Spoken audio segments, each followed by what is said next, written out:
Otaviano, a gente tem acompanhado muito o desenho da política industrial brasileira nos últimos anos, o PDP, a política de desenvolvimento produtivo, e uma preocupação presente no SEBRE, não só as empresas associadas ao SEBRE, mas na discussão que a gente tem levado nos últimos anos, é a discussão em torno da crise, a reação à crise e a implementação de medidas protecionistas.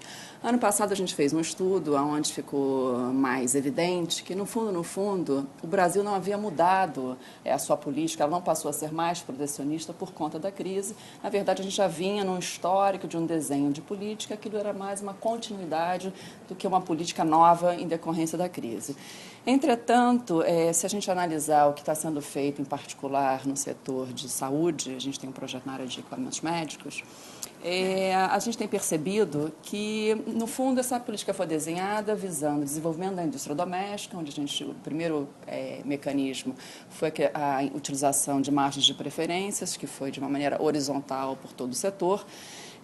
Mas a gente tem percebido que há uma preocupação muito grande entre a defasagem, o descasamento entre ter uma pesquisa de ponta, né, dentro das universidades brasileiras que não se transmite ou elas não refletem na produção de equipamentos aqui no Brasil, né, desenvolvendo a indústria doméstica. Eu estou falando do caso particular da indústria médica, onde isso é um problema.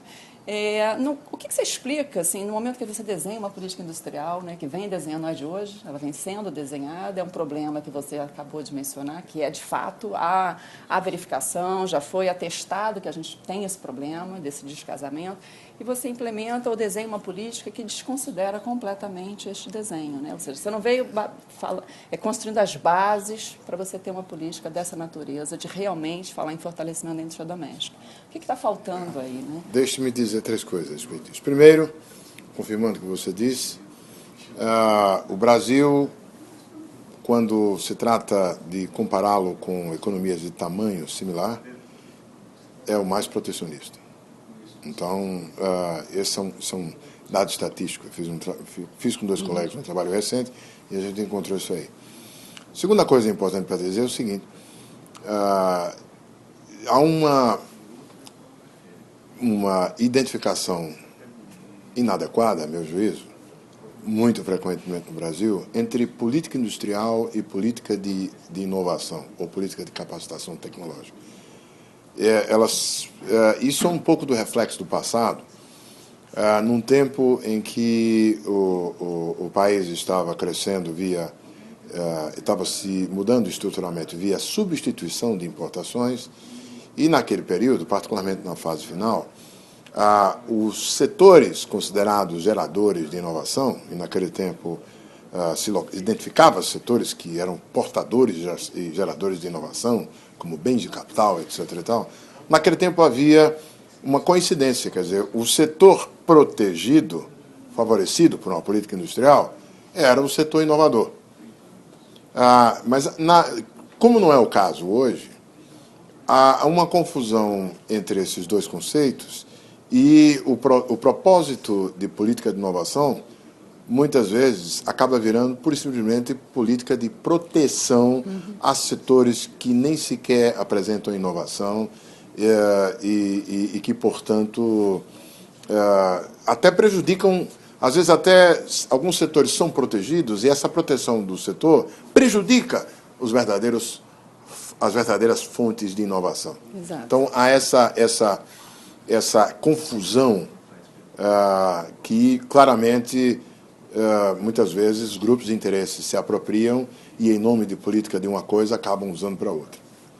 E o terceiro ponto é que, se por um lado existem vários argumentos que justificam um pouco de estímulo, um pouco de suporte via qualquer que seja a política de suporte a alguns setores estratégicos, por outro, há sempre um limite de distância até onde isso pode ir, porque todas essas políticas elas também têm custos, ou seja, o que se tem que cotejar benefícios e custos de cada uma dessas políticas.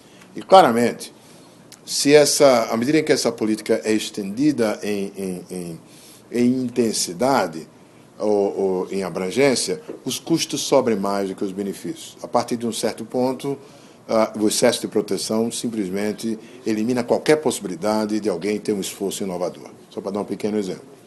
Então, essa sintonia fina, claramente, tende a não ser obedecida, particularmente quando há uma confusão entre proteção e suporte à inovação. E mais ainda quando a política é utilizada, é a questão de você definir os instrumentos e estar com um instrumento para um foco errado, né? Exatamente. Então, no caso, na política industrial, a gente está tentando utilizar esse instrumento, mas focando a questão de balanço de pagamentos, e que no caso do setor de equipamentos médicos, a gente é totalmente deficitário. É confusão. Somos nós, assim como diversos outros países, a tendência é um setor que a troca internacional é muito intensa. Perfeito, perfeito. Nós estamos...